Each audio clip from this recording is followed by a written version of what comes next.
Hello beer tubers and welcome to another beer review with me, Peter, the master of hoppets, today joined by Brett of Anomyces, checking out some Great Notion beer. Great Notion is a great brewery in Oregon. We've had quite a few of their beers at Mickler beer festivals. Yeah, a lot. But we've never actually gotten to review anything from cans. Recently, a can distribution got a shipment of super fresh Great Notion beers over to Denmark. Mainly IPAs and also a sour.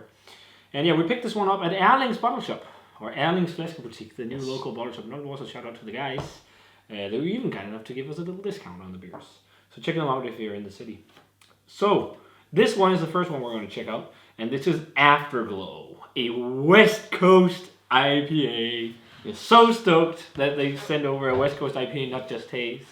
Love the artwork. I think Great Notion's artwork is some of the best. In terms of like cartoony looking labels. It just looks fantastic. This is a rotating series, or rotating hop beer, meaning that for every batch they use different hops, depending on what's available, so they can mix it up a bit, which is a very cool concept. This batch here was canned on the 8th of October, so super fresh. Yeah. Not even 4 weeks yet. Nope. And it's hopped with Mosaic and Eldorado hops on 7%.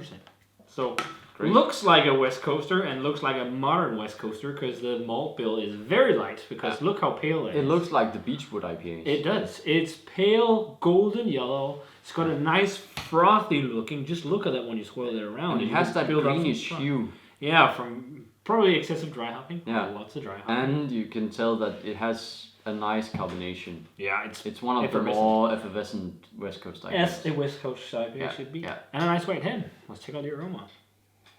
Oh man, that smells fantastic. Yeah. That is totally Beechwood style West Coast IPA. That is. You can smell it has singy bitterness and some pithy like grapefruit notes in the back. Lots of lime. A lime pith, but it is very aromatic and like fresh juicy. This is new school West Coast, and I think, to be 100% honest, for me, this type of West Coast IPA could slowly top New England IPA because I've had so much of it. If more people start doing it and nailing it, it smells so fresh and vibrant, yet dry, slightly bitter, not like overripe. It smells like something you can have pints of.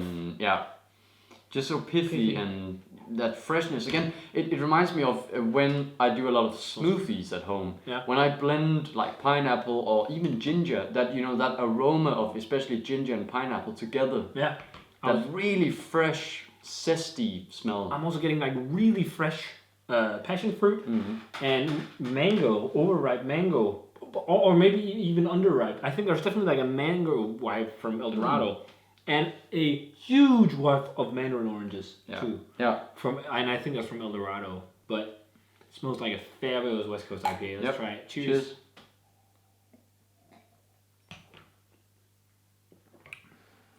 Totally modern West Coast IPA. I would drink this for fucking days. Yeah. That is dope fucking IPA. Yeah. I think a lot of people, it's not that juicy. It has substantial bitterness. It has some dankness. It's bright. It's dry. Very nicely carbonated. So I miss this kind of IPA. Singy. And this really tastes like fucking West Coast IPA nailed to a T. They are also on the West Coast. They might not be in California, but it also just so fresh, and this is what a West Coast IPA is when it's really fresh. Yeah. It's not that malty, but it doesn't have that malty, slightly flat tea leafy hop character. It's so vibrant. It's vibrant and it like really pithy, super pithy grapefruit. Also like just a sweet citrus and even like that lime peel. But I think they're still. And funny enough, the aftertaste is a bit more of the dankness. I'm getting even like oniony notes and a little bit of pine like you did classically in the style. But there's this onrush still, like a bright dankness and like bright tropical fruit. This is like pineapple and like passion fruit vibes. It totally reminds me of a Beechwood IPA. Yeah. Even Mosaic blueberry vibes. And I think the oniony note is from Mosaic too. But I don't think it's nearly as resiny or oniony as many West Coast IPAs. It's much more onto the fruity modern side. That's why it's total new school West Coast. Yeah. It's almost like think what Alpine did when Alpine was on edge. Their beers were really fruity and flavorsome. They're still kind of West Coast like. They were almost like forerunners for New England IPAs, but they were not hazy. And this is a similar vibe to old school Alpine, I think, which is a great A lot of people are not going to agree with this grade, but I'm going to go like 94, 95. I think this is exceptional West Coast IPA, exactly how I'd want the style. I could drink tons of this. I miss this. Yeah. It's so good. I wish we'd see more Danish brewers nail the style like this, because a lot of people have tried it, but they haven't nailed it as hard as this. And I think this is because this is water treated. They're looking at both yeast temperatures. They're going into as much detail as you would do with a West Coast IPA or a New England IPA. Yeah. And I think maybe some brewers probably do it in Denmark, but this is just to me nailed to a T. I fucking love this beer. Yeah, I think you're right.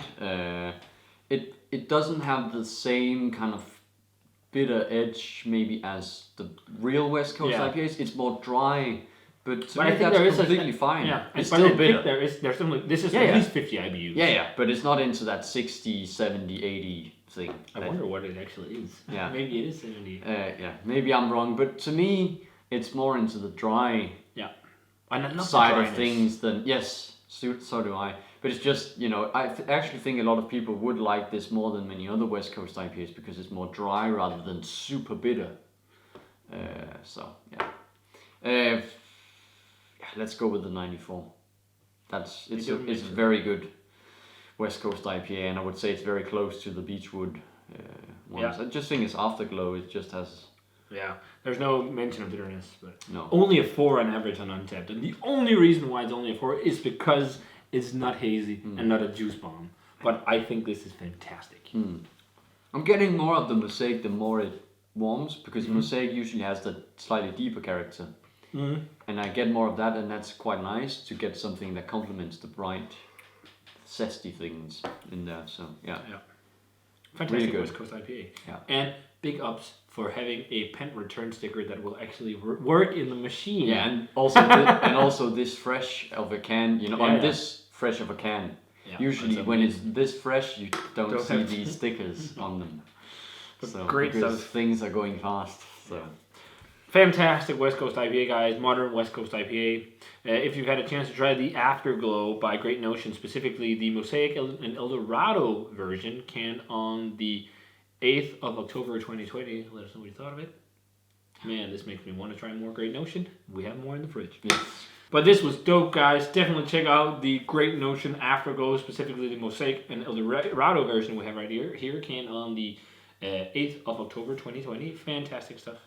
And thanks a ton to the guys at Erlings Flaskebutik in Aalborg for giving us a small discount on this. It was awesome. Fantastic to see this kind of beer locally.